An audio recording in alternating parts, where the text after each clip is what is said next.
ఆ gold medals అన్నీ ఉన్నటువంటి చిన్న పెట్టె ఒకటి ఉండేది మరి. ఇది ఇళ్ళు మారుతూ ఉండడంలో ఆ పెట్టె ఎక్కడో పోయింది. పోతే పోయింది కానీ నా దగ్గర ఇప్పటికీ బెస్ట్ స్పీకర్గా కాకరపర్తి భావనారాయణ కళాశాల వారు ఇచ్చినటువంటి ధ్రువపత్రం జాగ్రత్తగా అట్లాగే ఉంది. కాబట్టి నాకు ఈ కళాశాలకి ఒక గొప్ప అనుబంధం. నాకు ఇది ఒక మధుర స్మృతి. ఒకనాడు విద్యార్థిగా వచ్చి ఈ వేదిక మించి మాట్లాడాను. ఇవాళ విద్యార్థుల్ని ఉద్దేశించి మాట్లాడడానికి వచ్చాను.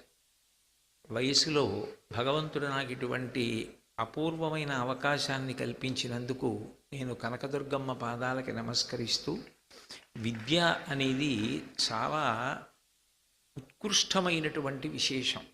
ఈ మాట 84 లక్షల జీవరాశులలో మిగిలిన ఏ ప్రాణికి అన్వయం కాదు. విద్య అన్న మాట సంస్కృతంలో విద్ అన్న ధాతువులోంచి వచ్చింది.